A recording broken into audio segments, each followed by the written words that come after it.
এই যে তো আমি লাঞ্চে আজকে কি বানাচ্ছি সেটাই শেয়ার করছি। নর্মালি তো টাইম পাই না খুব একটা মানে ভালো কিছু বানানোর, কারণ স্কুল থাকে তাই। তো আজ যেহেতু ছুটি সেজন্যে ভাবলাম যে একটুখানি যা বানাচ্ছি তোমাদের সঙ্গে শেয়ার করি, নাহলে চটজলদি যেটা হয় আমি সেটাই বানাই। তো আজকে আমি এখানে বানাচ্ছি ডিমের বিরিয়ানি, এগ বিরিয়ানি বানাচ্ছি।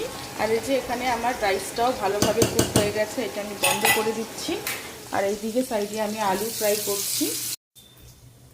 তো আজ বহুদিন পরে গিয়ে আমি একটা ভিডিও এরকম বানাচ্ছি যেটা আমার কুকিং ভিডিও, এছাড়া অনেক আগে বানাতাম।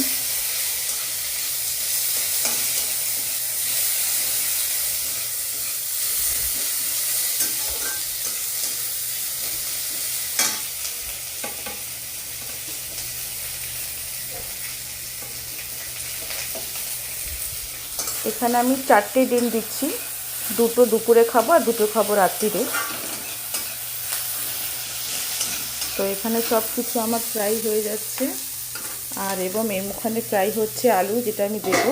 আর আমি কি করব বলো তো, কেউ হয়তো কখনো খায়নি বিরিয়ানির সঙ্গে এরকম কলা ভাজা, তো আমি কলা ভাজা খাবো। যেহেতু কলা আমার ঘরে ছিল, ভালো নষ্ট করবো কেন, ভেজে খেয়ে নিই। এই যে টমেটো দেবো তরকারিতে। তো এই যে এখানে আমার কলা ভাজাটা করে ফেলেছি, এক প্যান পুরো কলা ভাজা। এর মধ্যে টোটাল 2টো কলা আমি দিয়েছি, তেলটা অল্প দিয়েছি, নুন হলুদ তারপরে তোমার লঙ্কা গুঁড়ো আর গোলমরিচ দিয়ে আমি এটা ফ্রাই করেছি।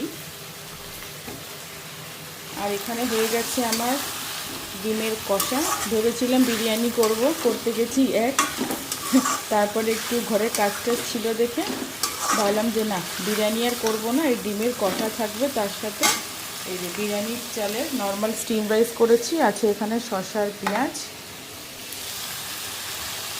ব্যাস হয়ে গেছে। আজ কোনো ঝোল টোল করিনি, ডিমের কষা দিয়ে আর এই কলা ভাজা দিয়েই খাবো।